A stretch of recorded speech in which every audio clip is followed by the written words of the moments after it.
Chapter 7, June 5th, 2014. The Golden Potato, Toronto, Ontario. Florence.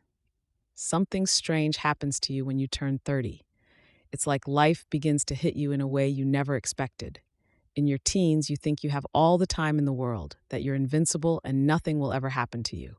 In your 20s, you're all about finishing school and finding your career. But when the clock ticks to 30, it's like everything changes. Like you realize how much time you wasted making stupid mistakes and studying for a career you were good at, but you didn't love. That's where I am now, 30 years old, and I still don't know where the hell I'm going in my life. After I finished high school, I studied fashion and design at an art school in another province and hated every minute of it. The only reason I went to school to study design is because my mom said it would be great for the family's image. So being the boneless, spineless person that I am, I went to study fashion. It was boredom more than anything else that caused me to do so well in school. I have never been the kind of person who liked partying and drinking, and the only other thing to do was actually study, so that's what I did. I studied and got my fashion degree about 3 years later. I got a job at Flavor, the hottest fashion magazine in town, and worked my way up until it all fell apart. And no, I don't want to talk about it, it's too painful. After that job, I had no money and I was literally starving. My clothes were falling off me. You know, it's funny, I've heard the saying, point one finger at someone and you have three pointing back at you. When I was in fashion school, I used to see the girls who stripped for money. They call themselves exotic dancers. But then I said to myself, how could they stoop so low? I would never, ever do that. Years later, here I am working at a nightclub stripping, exotic dancing. From backstage, I hear my stage name over the loudspeaker. I walked out, ready to give these curves a workout and these perverts a show they'd never forget. Tonight's costume is a business suit with a gray skirt and a black undershirt. Some girls wear outlandish costumes, Egyptian outfits and stuff like that. When I started this about 5 years ago, I started by wearing those kinds of outfits too. But one day, the costume that was made for me didn't fit, and I had to think of something fast, so I got one of my old business suits and started using that as my costume. I got over $2,000 in tips, so ever since then, I just wear a business suit. A person might ask why I do this and how I could reveal my body to a bunch of strange men who are probably married, dating someone, or perverts. My answer is, it's like an acting job.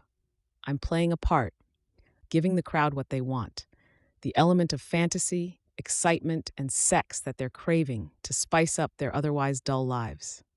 When the show is over, I collect my tips and my paycheck and go home to my little studio apartment, heat up a TV dinner, watch something for a while, then go to bed. When I get up, I usually work on the things I really love to do, like painting. People who have seen my paintings say I'm really good, but I mostly love the way it makes me feel. Different colors to canvas gives me a sense of freedom, creativity, and accomplishment. And when I'm painting or sculpting, I feel like I can truly express myself. Like without words, my hands can express emotions that I can't with my words.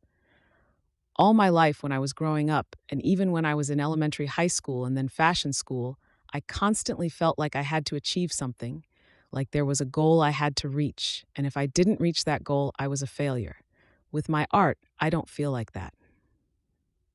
I can go at my own pace. I can paint when I feel like it, and on days when I don't, I can take a break. There's no pressure to please anyone but myself, and that is why I refuse to sell my paintings professionally, because if I do, it will start to become like everything else in my life. To prove something to someone, the world has many great artists, and they don't need me.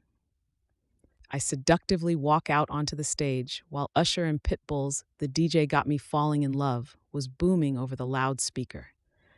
I like to tease the crowd first, get them warmed up with a few shakes of my butt and a few little sneak peeks at my breasts. Once they're warmed up, I like to tease them by slowly unbuttoning my suit jacket, opening it for a few seconds, and then closing it. I do this twice before I slowly take it off again. My arms out first, then letting the jacket fall onto the floor. A few more well-rehearsed butt shakes, and then I start to slowly undo my blouse. I do a little of the same teasing that I did with the jacket, opening and closing it a few times, and then slowly letting it fall to the floor. With my skirt, I slowly let my hands slide down my body until they get to the waistband of my skirt. After a few teasers, I slowly pull my skirt down. Tonight I'm wearing a black bra and panty set, and pretty soon they are gone as well. By this time, the noise in the club is deafening. I suggestively walked over to the pole in the middle of the stage. At this time, I still have my hair tied back in a bun as I move up and down the pole and spin round and round. I pick just the right moment to let my long blonde hair loose. This part is always a crowd pleaser and gets me the most tips and catcalls. Finally, the show's over. I go around and pick up the money on the stage, grab my clothes, and slowly walk off, giving the men another little something to dream about as I go. Backstage is really hectic and busy with the other girls getting ready to go on and some leaving to go home. I made my way to my locker. Once I got there, I heard ringing from my cell phone. I let it go to voicemail. I'll call whoever it is back later.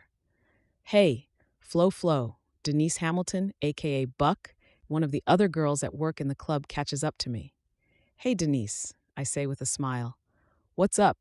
Oh, nothing much. Ryan is with his dad tonight, and a bunch of us are going out to eat, and we wanted to know if you would like to come. It's only going to be me, Carol, and Debbie.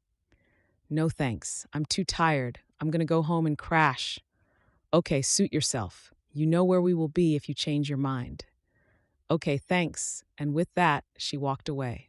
Before I started working at the Golden Potato, I thought exotic dancers were all just a bunch of hoes that like to show off their bodies and have sex with men.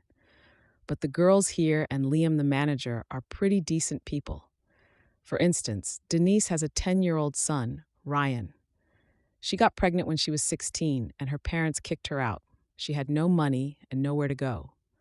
When she told me her story, she said that when she started working at the Golden Potato, she didn't know what it was like to have a family. But the girls here welcomed her with open arms. Liam is one of those people that don't put up with nonsense. He has rules, like no touching the dancers while they're working. Lap dances are allowed, but only if the person pays for them separately in advance. And if he hears about any inappropriate behavior that goes on during a lap dance, that gentleman's name is taken down and his picture is taken so that if the bouncer sees him, they know not to let them in again. As far as the dancers are concerned, there is no drinking on the job, no sex with the customers, and absolutely no drugs at all, not even pot. If you get caught breaking any of the rules, you're high coming to work, or Liam catches you drinking, you're fired immediately without question. If Liam finds out that you're turning tricks on the side, he fires you and calls the police. Liam may run a strip joint, but to him, it's all about the fantasy of having a good time. He really cares about the people he works with, both the dancers and the customer. And he's quite honestly one of the best, most upstanding businessmen I've ever met.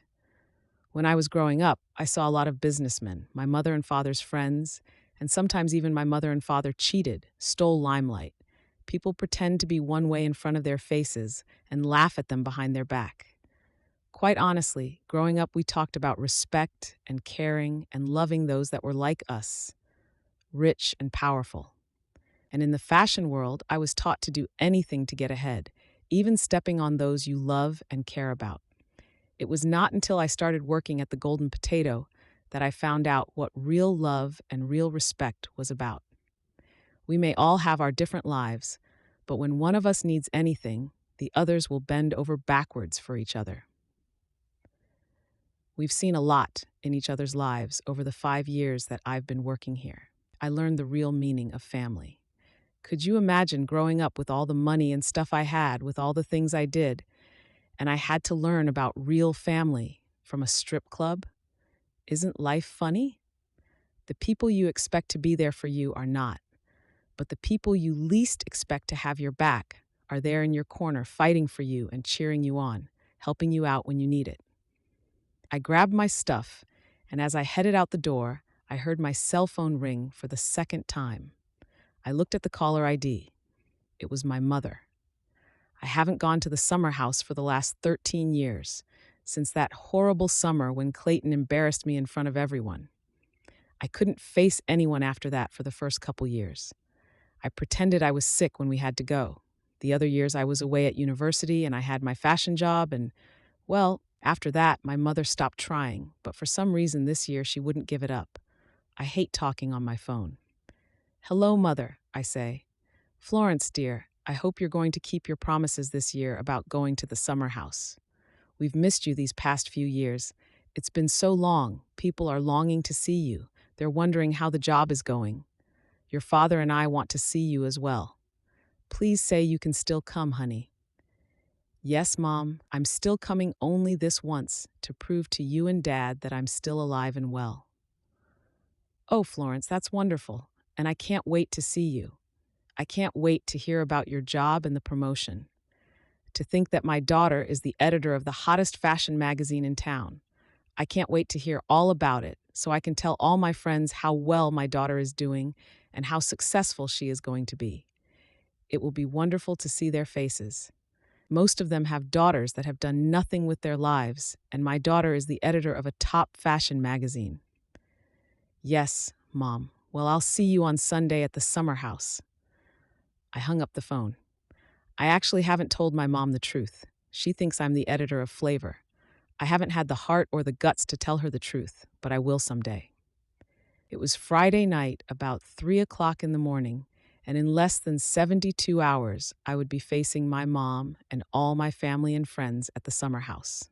This summer, I'm going to have to pull off the biggest lie I've ever had to tell, bigger than anything at the club, and I would have to do it so convincingly that people wouldn't know the truth, because if they found out, that would be it for my family and me forever.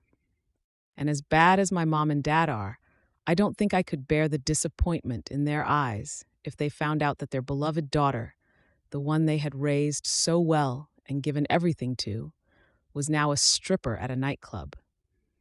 I had disappointed my mother with enough things I've done in my past, and I couldn't disappoint her again. I would only have to lie one more time, and I would never have to make the trip to the summer house again. Besides my parents, family, and friends, there is Clayton to consider. I've heard he hasn't been back to there since that summer either. I also heard through the grapevine that he served in Afghanistan for 3 separate tours and is now home again. I wonder if he's changed or if he is still cocky and self-assured like he has always been. Part of me is dreading seeing him and dredging up all those old memories because it hurts, but part of me is interested in seeing what has become of Clayton Pryor.